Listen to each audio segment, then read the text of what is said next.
In today's episode, we uncover a story where love twisted into unimaginable horror just 2 days after Phoenix was brutally killed on November 18th. Her husband dialed 999 and calmly told the operator, "I had a psychotic episode and murdered my wife." Before we continue, I'd love to know where you're tuning in from. Are you in a bustling city or a quiet village? Share your location in the comments. It's always fascinating to see how far these stories travel. If you're finding value in this true crime coverage, don't forget to like the video, subscribe to the channel, and turn on notifications so you never miss a case. Now, let's return to Phoenix's story. Friends often called her Fee. At just 21, Phoenix truly lived up to her name. She had a gift for lifting others when they were struggling, and nothing ever seemed to weigh her down. Grace McCabe, a Miss Scotland 2024 finalist, spoke fondly of her bond with Phoenix. It was a friendship she would never forget. Grace said Phoenix always reached out, stood by her side, and guided her through life's darkest moments. She added, "I hope she finds the joy and success I know the world holds for her." Phoenix worked very hard and had many jobs, such as being a waitress at the Strathaven Hotel and working at coffee shops in the area. People who worked with her said she was always in a good mood and brought good energy to even the busiest shifts. She was 21 years old and in the beginning of what should have been a long and happy life. Methvin, her boyfriend of 2 years, lived with her in a flat on Glenlee in East Kilbride. The Royal Mail postman, who is 27 years old, met Phoenix at a family party, and their friendship seemed to grow on its own.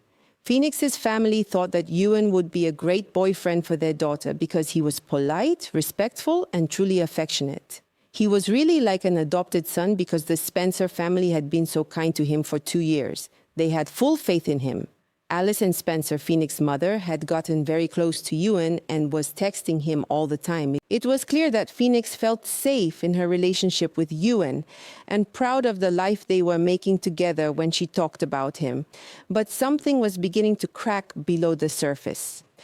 As the year 2024 went on, Ewan's behavior started to change in small ways that Phoenix might have at first thought were just normal changes in a relationship.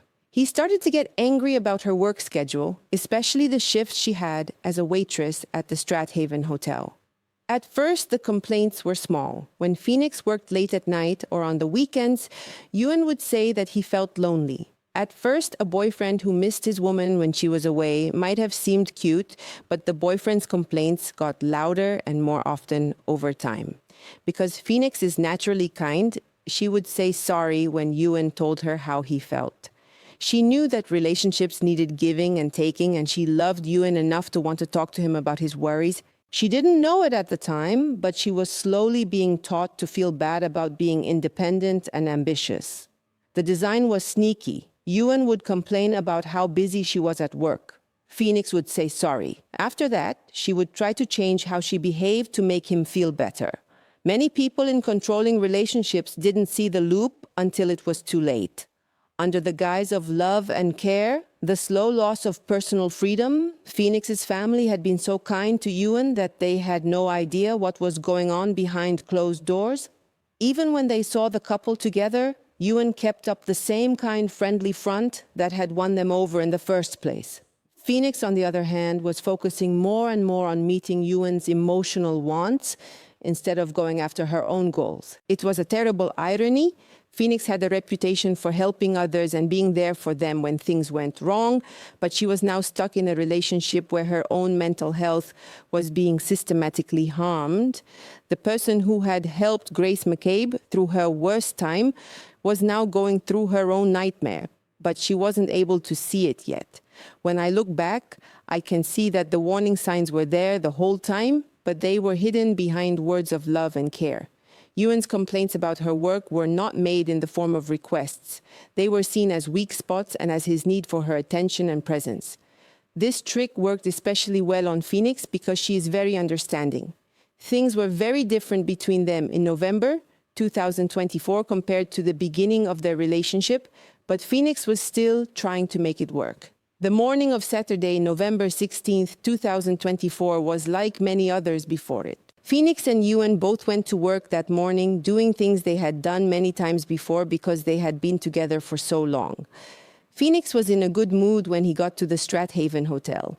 Her co-workers said she had always been the kind of worker who could make even the most tough customers feel welcome. The guests and workers at the hotel had come to expect her friendly smile and genuine willingness to help.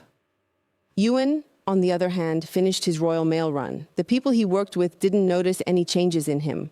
When his shift was over, he told a coworker that he was going home to relax. This seemed like a normal thing to say, but it would later take on a very scary meaning. But while Phoenix worked her shift, Ewan was thinking about something. In the afternoon, Phoenix was working and taking care of people when she got a text message from Ewan.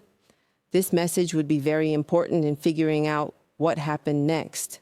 Phoenix told Ewan that her shifts as a waitress made him feel lonely. He had said this before, but this time there was something different about it. An edge that Phoenix might have picked up on but didn't fully understand in this message. Phoenix, as she always does, replied with an apology. She texted him back and said she was sorry that her work schedule was making things hard for him.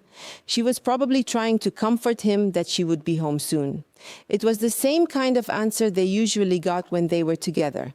Phoenix cares about Ewan's feelings more than her own work obligations and takes responsibility for his conditions. What Phoenix didn't know was that Ewan's last straw was this conversation. His mind had either snapped or had been building up to this point for weeks or months. The anger he had been showing towards her work and the growing power he had over her life were about to blow up into violence. Phoenix didn't know she was walking towards death when she left work and went home to their flat on Glenlee. At 9:37 p.m., she sent her mother, Alison Spencer, her last text message. She told her mom that she and Ewan were having dinner together at home. At about 8 p.m., Ewan ordered food to go for them. When the delivery driver got to their flat, he later told the cops that Ewan looked completely normal, not drunk, not angry, and not high on anything. In the end, this information was very important when Ewan tried to say that drugs and alcohol made him lose consciousness and his mind. For Phoenix, the evening must have been just another day. She came home from work with her boyfriend, ate dinner together, and was probably looking forward to taking it easy with him. Most likely, she didn't know anything was wrong. There were no signs that the man she loved and trusted was going to kill her. At midnight, though, people in the flat below them heard something that would stay with them forever. The people who lived below got used to hearing the normal sounds of life coming from the flat above, the normal movements of a young couple going about their lives, footsteps, talking, and other sounds. But what they heard on November 16th at midnight was not the same. After a loud noise, they heard what sounded like fast footsteps and more activity. The sound they heard was Phoenix fighting for her life. There were 3 different knives that Ewan used to attack Phoenix. The assault was brutal and went on for a long time. He stabbed her 20 times, with 10 of the cuts being in her face. She died from a deep stab wound to the chest that went through her critical organs and made sure she would not live. Phoenix was stabbed, but that wasn't the only violent act she had to go through in her last moments. Ewan also choked her by putting pressure on her neck with his hands while she fought him. The fact that the victim was strangled and stabbed several times suggested that the attack was both frantic and planned. Pathologists later found that Phoenix may have been attacked in the bathroom first and then dragged into the hallway. A bloody knife was also found in the bedroom. This meant that the violence had spread to more than one room in their house, and Phoenix may have tried to get away from her attacker before being caught. The app on Ewan's phone that tracked his activity showed a rise in movement during this time, which backs up the neighbors' claim that there was more activity in the flat. This digital proof would later be very important in figuring out when the murder happened. Phoenix had spent her whole life helping others and being kind everywhere she went. Her last moments were filled with unimaginable fear. The person she loved, who her family had accepted as a son and who she had just told she was sorry for working too much, was slowly killing her. The Phoenix who helped Grace McCabe through her worst times brought happiness to every workplace and was looking forward to making plans for the future was no longer there. After the attack, there was complete silence. It was just the beginning for Ewan Methvin, though. What he did next would show how sick and evil he really was and how planned his mind was. What Methvin did in the hours after Phoenix was killed was beyond understanding and showed a level of cruelty that even the toughest investigators found hard to understand. Once had killed Phoenix, she decided to cut off her head. He cut off her head from her body with the same knives he had used to stab her, which authorities said was an attempt to avoid justice. But that wasn't the end of the cutting. Tried to cut Phoenix's body even more by using knives to try to remove her limbs and chest. In court, the prosecutor said that he tried to cut her torso, right wrist, and ankle off of her body. When cops finally found Phoenix's body, it was hidden under a towel in the hallway of their apartment and had been cut up and shaved. The scene was so horrible that even police officers with years of experience who had seen the worst in people were deeply upset by what they saw. 2 bloody knives were found next to Phoenix's body, and a third was left in the bedroom. There was blood in several rooms of the flat, which showed that there had been fighting in the building where they lived together. But what did while Phoenix's badly disfigured body lay in their home may have been the scariest thing about his actions. At 2:40 a.m., just hours after killing the person, was texting drug traders to try to buy cocaine. Through the weekend, he would keep trying to buy drugs in this way. Even worse was what did the day after the murder. A forensic examination of his phone and computer would show that on November 17th, around 8 a.m., went to websites 170 times until 6:30 p.m., while Phoenix's headless body lay hidden under a towel just a few meters away. Her killer watched for more than 10 hours. The contrast made my stomach turn. A young woman who had been described as pretty, nice, and full of life was reduced to a hidden body while her killer gave in to his worst desires in the same place where he had killed her. But didn't just do bad things because of drugs and pew. He was also carrying out a well-thought-out plan to buy himself time and avoid being caught. Phoenix's mother was a part of this evil plan, which made it even worse. There was always a lot of communication between Allison Spencer and her daughter. Text messages between a mother and daughter were a relief for both of them and a way to stay in touch, even though Phoenix had a busy work schedule and lived on her own. So Allison might not have been too worried when she tried to call Phoenix in the morning of November 17th and didn't get an answer right away. Saturday and Sunday are days when young people sometimes sleep in, and Phoenix had said the night before that she and were going to have dinner together. While Allison was getting answers, she didn't know that they weren't from Phoenix at all. They came from the person who killed her. Started a complicated and cruel lie using Phoenix's phone. Texted Allison to say that he and his partner had been drinking and that Phoenix was still sleeping when Allison asked about her daughter. He wrote, "Hey, Fee isn't up yet.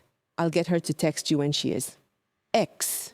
Which was exactly how Phoenix would talk to her mother in a friendly, caring way. Putting an X at the end of a message is a popular way to show affection in the UK. It's kind of like sending a little kiss, and Phoenix did it a lot when she texted her mom. After some time, sent Allison another message while still using Phoenix's phone. "Hey, sorry, I just woke up." 3 X's. The message was made to sound like it came from Phoenix, right down to the casual language, and repeated X's that looked like love. Allison had no reason to doubt that her daughter was sending the texts. There was nothing that made it sound like something was wrong. The tone was right, and the wording was normal. She was being lied to by a man she had led into her family and trusted with her daughter's well-being and life.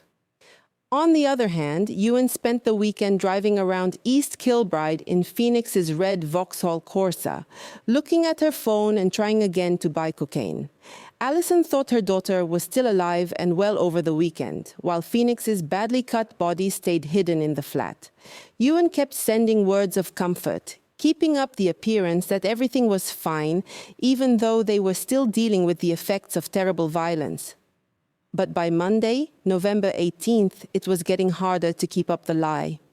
Monday morning brought a truth that he could no longer handle.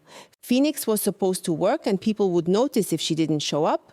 Phoenix's bosses and co-workers would expect her to show up or call in if she couldn't make it to work, unlike family members who might understand if she says she slept in or is sick. Phoenix was known for always being there. Her co-workers knew right away something was wrong when she didn't show up for work and couldn't be reached. Even for Ewan, who had shown himself to be cold and cunning, the weight of keeping up his lies and living in a house with Phoenix's body was becoming too much for him to handle. While it was still morning, he kept trying to buy drugs, maybe to get away from the nightmare he had made. At noon on November 18th, Ewan finally made the call that would end his life for good. When he called 999, he told the operator, "I had a psychotic break and killed my wife." The words came out quickly as if they had been building up in his mind all weekend. But Ewan was still lying even though he said he was sorry. He told the operator that he and Phoenix had been messing around when the fight happened. He also said that he had been on steroids and cocaine, and he thought that the cocaine and steroids might have been spiked with other drugs. He said it was horrible, as if he were the one who had done it instead of the one who had done it. Ewan said that Phoenix's body was in the hall with a knife next to her when asked to explain what he had found. It sounds like he wasn't just trying to avoid admitting that he did something wrong because he said he was trying to find the courage to call the cops. But what Ewan said when he was promoted to chief police officer might have been the most telling. "I just want to go to jail," he said. "I'm not nasty. I've been hiding my face. I don't remember what took place. Over the weekend, I drove a lot." These comments were very important because they showed that Ewan kept trying to downplay his role and make up a story that would make people feel sorry for him. His goal was for people to think that he was a peaceful person who had a mental breakdown, not someone who had carefully planned and carried out a horrible murder. When the police got to the flat on Glenlee, they saw something that would stay with them for the rest of their lives. Ewan called 911, and the cops who came to the scene thought they knew what they would find. They had heard what he said. When they walked into the scene of the crime, they knew a young woman had died. But nothing could have made them ready for what Ewan had really done to Phoenix. The man who killed Phoenix had hidden her body under a towel in the hallway of the flat they shared. The body was badly damaged and had been cut in half. Even officers with a lot of experience found the spot very disturbing. Authorities said that Ewan was eerily calm when they arrested him. People who were feeling bad about what they had done wouldn't have behaved in this way. It was the answer of someone who had been aware of what he had done for 2 days and was ready to deal with the results. What Ewan said to the police officers who were arresting him showed how planned his actions were. That person had not lost control or had a mental break when they said, "I could not stay here with her like that. I tried to dismember her. I moved her from the bath and put her there." These were the words of someone who had been trying to hide their crime and destroy proof. Phoenix's life was over, but the probe into her death was about to start. As the police looked at the proof, Ewan's claims about November 16th started to fall apart. Forensic research showed that he searched, talked to people about drugs, and sent Allison calculated texts. There were many signs that he was awake and in charge. One of his delivery drivers said he seemed completely normal that night and not affected. The activity tracker on his phone proved that he moved around midnight, which matched what his neighbors said. The most scary were the fake texts he sent to Allison, which showed how carefully he imitated Phoenix's voice to trick her. Since he had never been in trouble with the law and seemed to have a normal life, it was hard to understand how cruel he was. How could someone who had never been violent before do something so horrible to someone he said he loved? It wasn't drugs or booze that were to blame. Instead, it was the loss of respect and control that had been happening in their relationship over time. Before this, Phoenix's mom didn't know what happened to her daughter. Detective Chief Inspector Susie Can had to tell Phoenix's family the terrible news that their beloved daughter was dead, killed by someone they trusted fully. Allison Spencer's whole world fell apart when she found out that the text messages she thought were from Phoenix over the weekend were actually from her killer. Ewan wrote a letter saying he felt bad about what he did. "I know how much Phoenix loved her family and how she made them whole. I can't believe I took her away from them." But Judge Lord Matthews pointed out that the letter didn't answer any of the questions that the family must be having. Judge Lord Matthews gave Ewan a life term with a minimum of 23 years in prison on July 14, 2025. Phoenix's story doesn't end when the person who killed her is caught. The money that her family made at a fundraiser was given to Scottish groups that help women.